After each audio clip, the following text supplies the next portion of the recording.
Paris is known as the City of Light, but what if I told you its darkest secrets are buried beneath your feet? A maze stretching over 200 miles, lined with the bones of more than 6 million people, lies in silence under the romantic streets of Paris. In this video, we'll solve the chilling mystery of why the dead were moved underground and uncover the secrets the Paris Catacombs still hide today. Paris, the city of light, art, and romance. Millions flock here every year to see the Eiffel Tower, the Louvre, and the breathtaking streets filled with history. But back in the 18th century, Paris was facing a nightmare that no painting or poetry could ever capture. The problem wasn't in its streets or its palaces, it was in its graveyards. Paris was running out of room for the dead. For centuries, the dead were buried in cemeteries scattered across the city. The largest and most infamous being the Cemetery of the Innocents, located in the very heart of Paris. At first, it seemed manageable. Bodies were buried, rituals were performed, and life carried on. But as the city's population grew, so did the number of dead. Grave after grave was dug, body after body placed in the ground, until the earth itself could no longer take it. The cemetery became a mountain of death. By the 1700s, the Cemetery of the Innocents was so overcrowded that the walls of surrounding buildings literally bulged from the pressure of decaying corpses pressing against them. The air was thick with the stench of rot. In summer, it became unbearable. Neighbors often complained of foul odors seeping into their homes. Food markets nearby were tainted, and disease was spreading like wildfire. People whispered that the very soil of Paris was poisoned by its dead. Imagine walking through Paris during this time. The streets bustling with merchants and artists, yet only a few steps away, an unbearable stench. At night, dogs roamed around, digging up shallow graves, dragging bones through the streets. When it rained heavily, the ground gave way, and rotting corpses slid into nearby houses. It wasn't just disturbing, it was horrifying. Paris was literally suffocating on its own dead. Doctors and scientists began to connect the dots. Outbreaks of disease, plagues, and mysterious illnesses all seemed to trace back to the cemeteries. Families feared living near them. Merchants begged the city to do something. It was clear that the living could no longer share space with the dead. But the question was, what could Paris possibly do with millions of corpses? The answer came from deep underground. Beneath the city lay abandoned stone quarries, vast tunnels carved centuries earlier to supply the limestone that built Paris itself. These dark, silent caverns stretched for miles, a forgotten underworld hidden below the bustling streets. City officials saw an opportunity. What if these tunnels could become a new resting place for the dead? In 1780, after a particularly heavy rainstorm caused a mass grave wall to collapse and send rotting bodies spilling into neighboring properties, the decision was made. The Cemetery of the Innocents would be permanently closed, and for the first time, the dead of Paris would begin their journey underground. The process wasn't quick or simple. It was a monumental undertaking, one that would take years. Workers dressed in black, priests chanting prayers, candles flickering against the dark night after night, bones were exhumed and placed into covered carts. Imagine the eerie sight, long funeral processions, not of the living but of the long dead, winding through the streets of Paris in the dead of night. Black cloth covered the wagons so citizens wouldn't have to look upon the skeletal remains of their ancestors being taken away. The first transfers began in 1786, and soon the abandoned quarries were filled with bones stacked neatly against the walls. At first they were simply dumped in piles, but later bones were carefully arranged. Skulls and femurs forming haunting patterns that turned death into a kind of art. This was not only a practical solution but also a symbolic one, transforming a public health disaster into a place of solemn order. Yet the problem went beyond just one cemetery. Paris had dozens, and one by one they were emptied. Generations of Parisians were exhumed and relocated underground. By the end of the process, the remains of more than 6 million people had been transferred into the quarries. Entire families, entire neighborhoods, whole centuries of Parisians now rested beneath the city they once walked. What had begun as a desperate attempt to protect the living from disease had created something entirely unique, a subterranean empire of bones.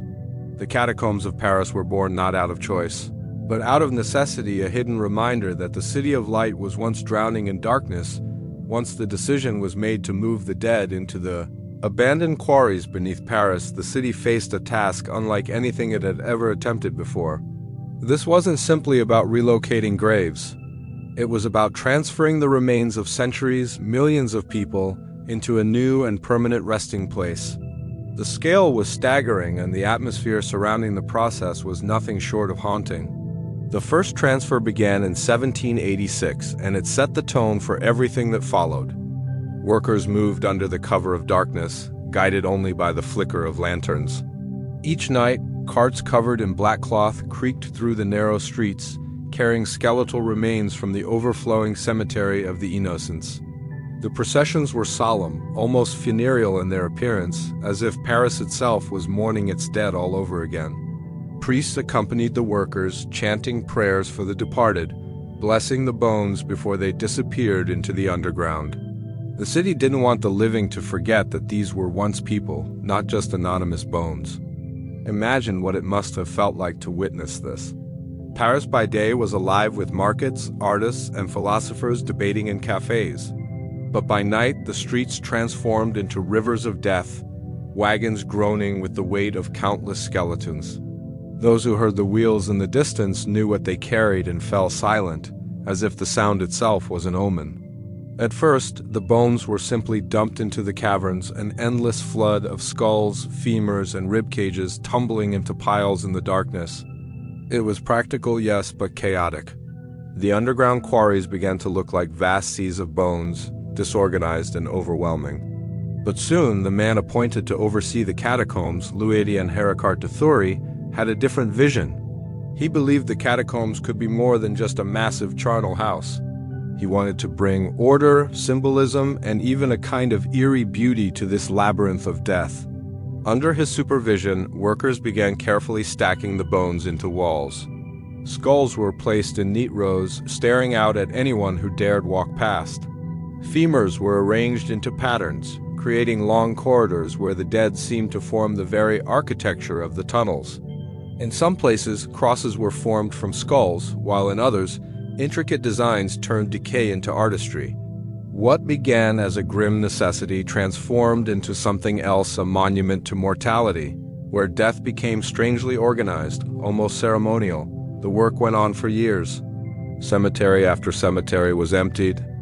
Entire neighborhoods of the dead were unearthed, their remains carried through Paris in secret processions. It was more than just moving bones, it was moving history. Generations of Parisians, from peasants to nobles, from victims of plague to soldiers of war, were all brought together underground. Down there was no class, no rank, no wealth. Every skull looked the same, every femur stacked with the next, creating a democratic city of the dead. The workers themselves must have felt the weight of what they were doing. Night after night, handling skeletons that had once been living, breathing people. Some accounts say they grew used to it, treating the bones as objects rather than remains. Others whispered that strange things happened underground, odd sounds, flickers of light, and the feeling of being watched. Whether it was imagination or something else, it added to the aura of dread surrounding the project.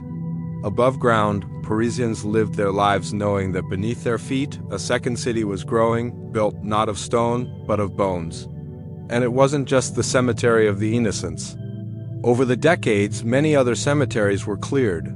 Saint Eustache, Madeleine, Saint Nicolas des Champs, and more.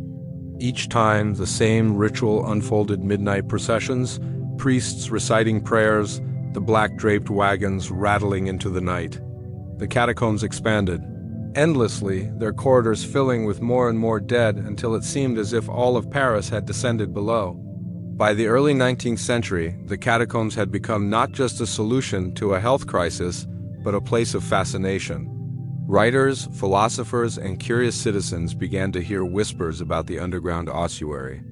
It was a forbidden place, hidden and dangerous, yet filled with something no cathedral could ever replicate: the silent presence of millions of souls. Every wall of bones told a story.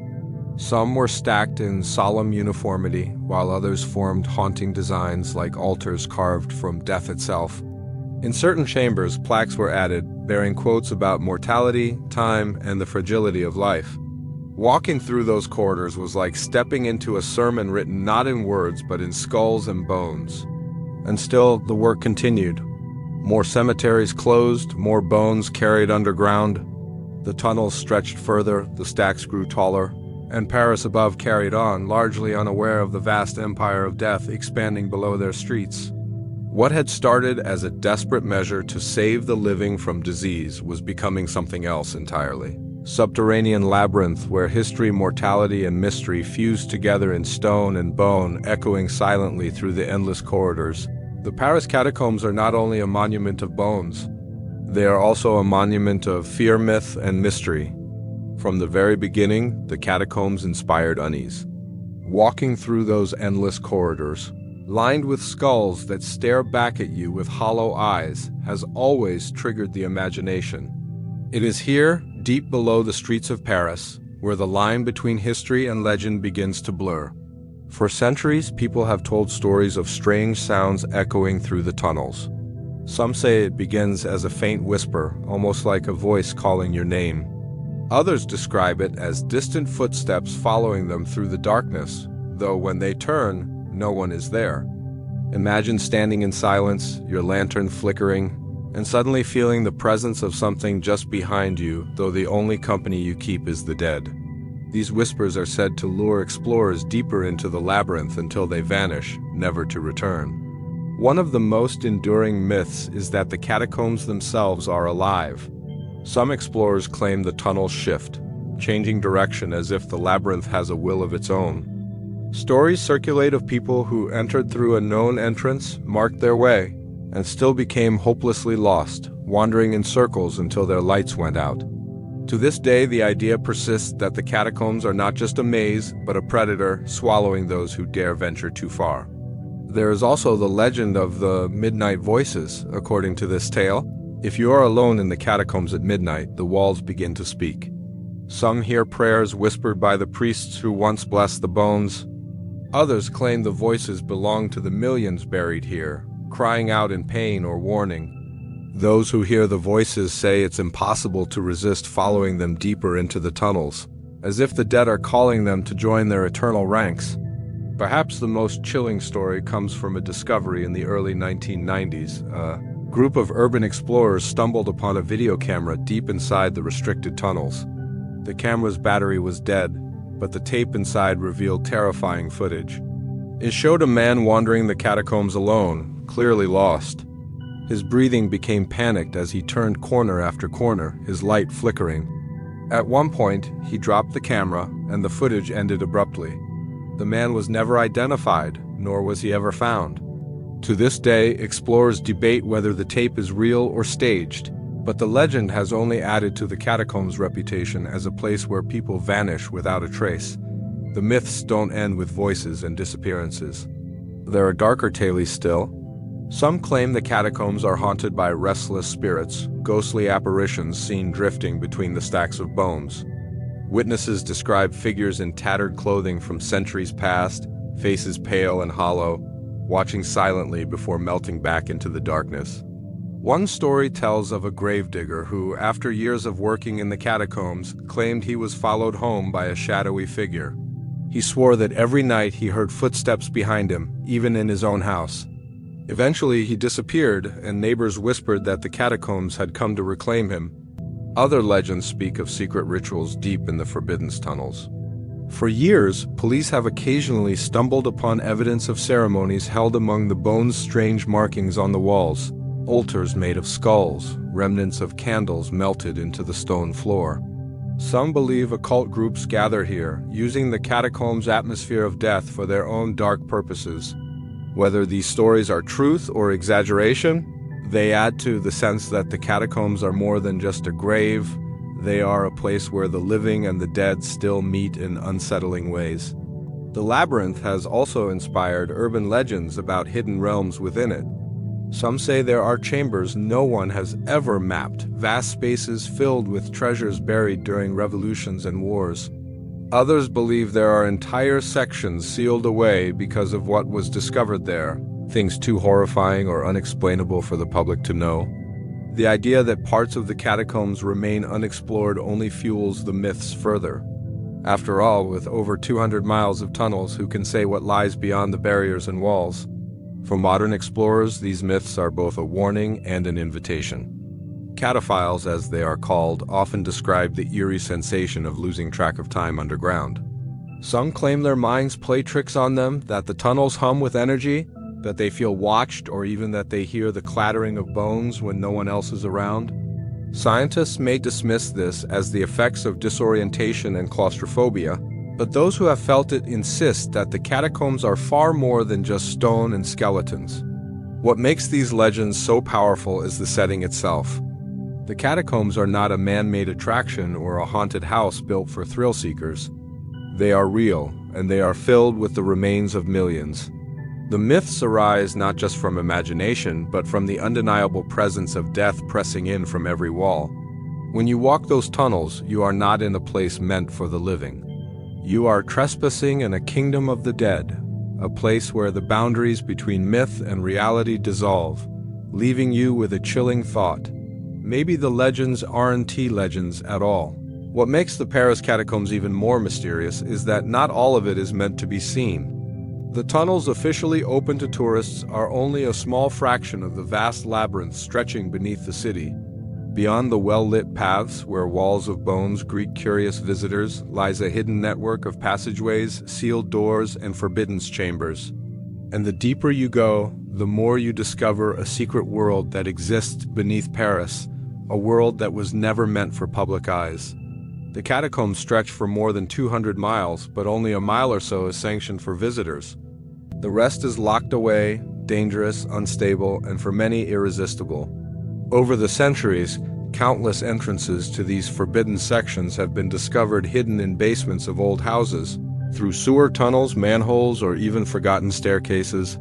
These secret gateways became the keys to another Paris, an underground city where rules are different and where the air itself seems to whisper warnings.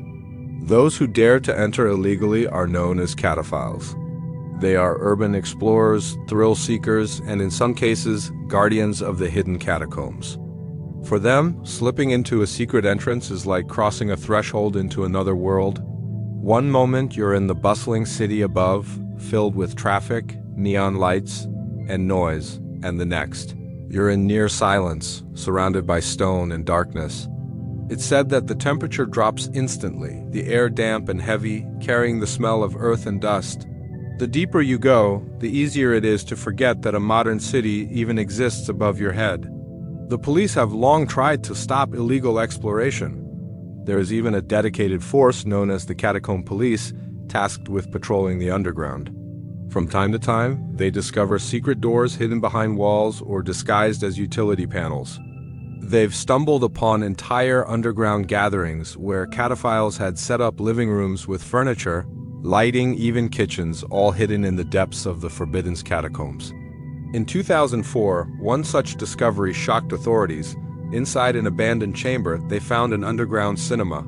Seats carved into the stone, a projector, films, even a bar serving drinks.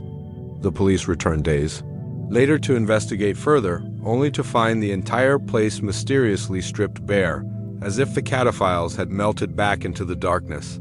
But these hidden gatherings are not the only mysteries. Some passages lead to places that are completely unmapped, tunnels that twist and branch into directions no one has recorded. Many cataphiles speak of the thrill of discovery, finding an archway blocked with rubble, crawling through and emerging into a chamber no one has seen in centuries.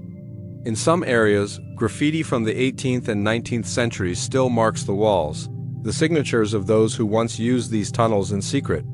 During the French Revolution, rebels are believed to have hidden in these passageways, moving through secret entrances to avoid capture.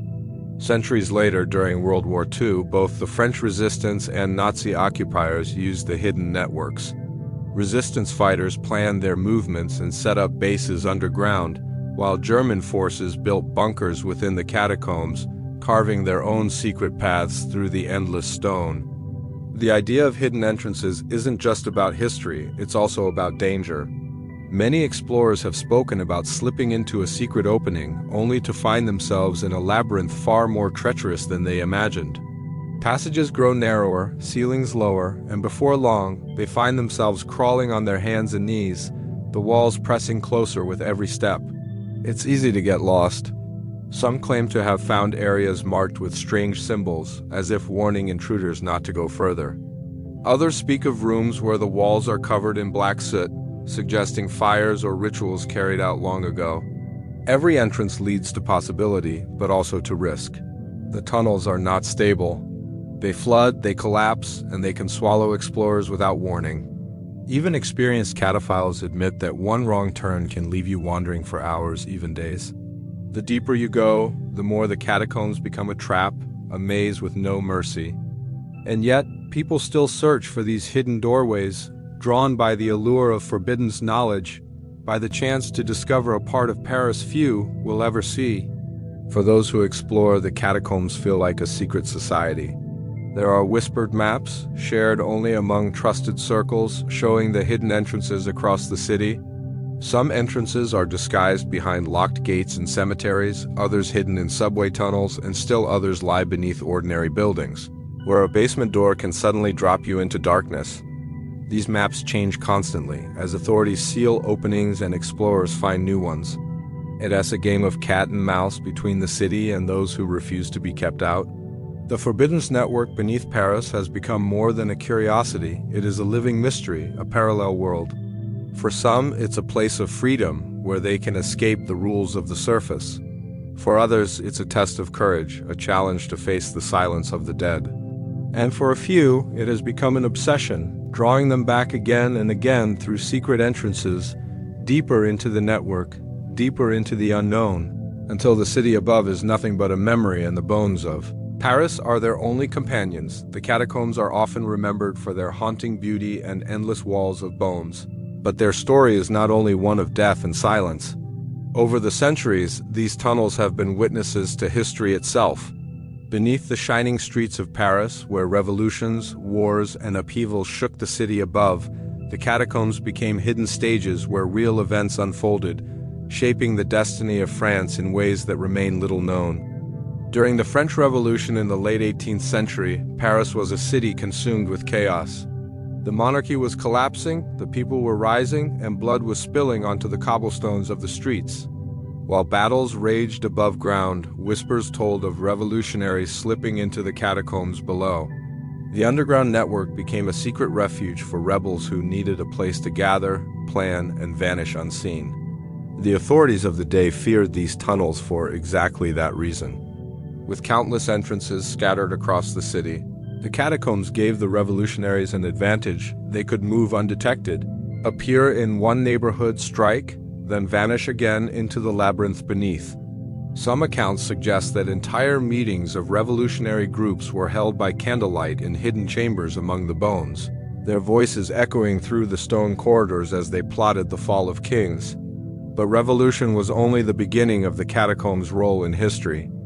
By the 19th century, the underground passages had become infamous, not just for their eerie beauty, but also for their strategic potential. Paris police sometimes used them to chase criminals who slipped into the darkness. Criminal gangs themselves were rumored to have used the labyrinth to evade capture, hiding among the bones, trusting that no officer would dare follow them too deep. Then came the wars of the 20th century, and once again, the catacombs were pulled into history. During World War II, the tunnels beneath Paris became both a weapon and a shield. The French resistance, ordinary men and women who risked their lives to fight against Nazi occupation, found sanctuary in the catacombs.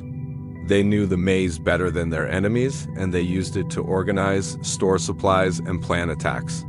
In the secrecy of those damp, silent tunnels, strategies were whispered, messages were passed, and acts of defiance were born. Above ground, Paris lived under Nazi rule, but below, the spirit of resistance endured. What makes this even more fascinating is that the Nazis themselves also made use of the catacombs. German forces carved out bunkers and set up command posts in sections of the underground they controlled. In some areas, the resistance and the Nazis were operating in the same labyrinth, often unaware of just how close they were to each other. Imagine the tension of those days, the resistance planning sabotage in one chamber, while only a short distance away, German officers plotted their countermeasures. The very walls of the catacombs became silent witnesses to a hidden war beneath the visible war. There are stories told of secret skirmishes underground, of resistance fighters clashing with patrols in the dim light of lanterns, shadows moving swiftly among the bones. While much of this history remains obscured, the idea that battles may have been fought where millions already rested only adds to the catacombs' aura of ghostly weight. Even outside the wars and revolutions, the catacombs have found themselves entangled in the story of Paris. During uprisings, soldiers would use the tunnels as makeshift hiding spots. In times of plague, people feared the underground held more than just bones. It was thought disease might spread upward through the earth, feeding rumors and fear. For city officials, the catacombs were always a double-edged sword, a place to hide secrets, but also a place that could never fully be controlled. The catacombs became a symbol of the city's dual life. Above, Paris presented itself to the world as a place of light, beauty, and civilization. Below, it hid its darker side, a space where politics, resistance, and survival played out in the shadows. Even today, traces of this history remain. Graffiti from revolutionaries can still be found carved into the stone. German fortifications built during the war still exist, frozen in time, their presence a reminder of the days when Paris was under occupation. Every era seems to have left its mark on the catacombs. Revolutionaries plotting in candlelit chambers, rebels and soldiers navigating tunnels during uprisings, resistance fighters whispering in the dark as Nazi boots echoed not far away. The bones that line the walls are not the only ghosts here. The very history of Paris breathes in the catacombs. They are not just a grave, but a hidden archive, recording the struggles, the battles, and the survival of a city that has always lived with two faces, one in the sunlight and one deep in the darkness. The catacombs of Paris may have begun as a solution to a problem centuries ago, but even now they remain one of the greatest mysteries of the modern world. What lies beneath Paris is not fully known, and that is what continues to fuel both fascination and fear.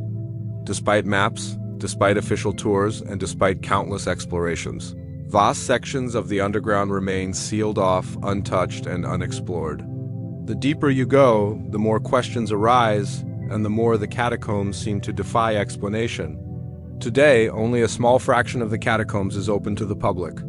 Tourists descend into carefully maintained corridors where skulls are stacked in patterns, plaques offer poetic reminders of mortality, and the walls seem almost designed to mesmerize. But beyond the barriers, beyond the locked gates and sealed stone doors, lies another Paris, hidden in silence. These areas are forbidden not just for safety reasons, but also because no one knows exactly what waits inside. Tunnels stretch endlessly, collapsing into rubble or opening into chambers that disappear into darkness. Whole sections are completely unmapped, and even the most detailed records can't account for everything. For explorers, this is what makes the catacombs irresistible. Cataphiles, those who risk their safety to enter the restricted zones, describe the sense of stepping into another dimension. They speak of wandering through endless corridors where each turn looks the same, where the air grows heavier and time itself seems to slip away. Some admit that, after hours underground, it becomes difficult to remember what day it is, what hour it is, even who they are. The catacombs play with the mind, bending perception until the living feel as if they are becoming part of the dead.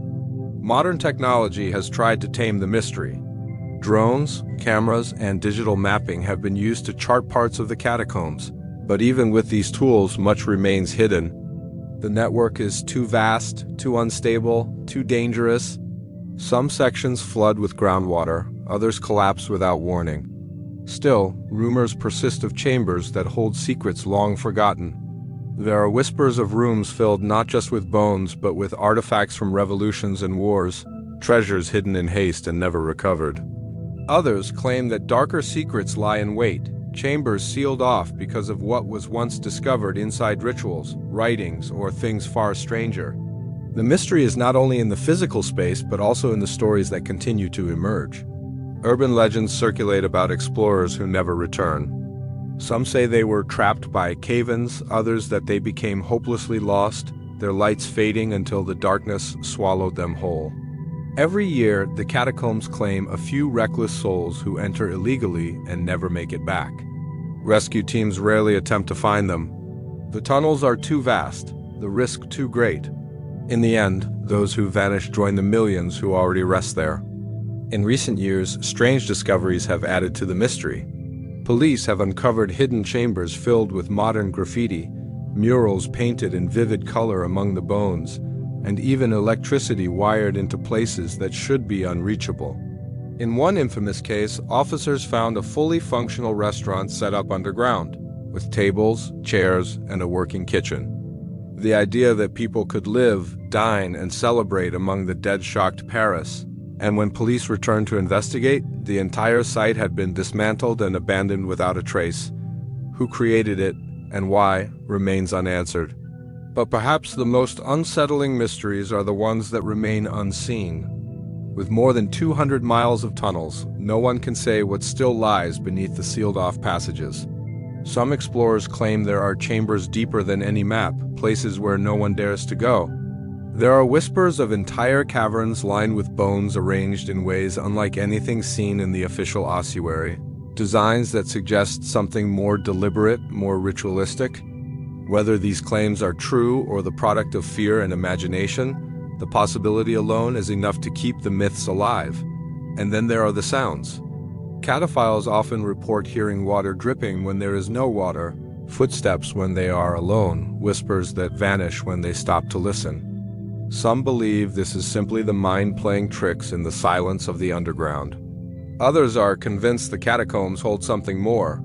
Paranormal investigators have entered with cameras and recorders, emerging with unexplained voices caught on tape, shadows darting in the corners of their lights, or sudden chills that no equipment could explain. Whether you believe in ghosts or not, the fact remains, the catacombs feel alive. What makes the catacombs so haunting in the modern age is that they refuse to give up their secrets. Even with science, even with technology, the underground remains stubbornly unknowable. It is a place where the past bleeds into the present, where bones whisper of centuries gone by, and where the boundaries of reality feel thinner. To step into the catacombs is to step into mystery itself, a mystery that grows darker the further you descend, reminding every explorer that Paris is not only a city of light, but also a city built on shadows beneath the dazzling lights of Paris. The catacombs remain an eternal reminder that every city, no matter how alive, is built on layers of the dead. What began as a practical solution to an overflowing cemetery crisis has become one of history's most chilling archives. A labyrinth where millions rest in silence, where legends are born, and where secrets still hide in the dark.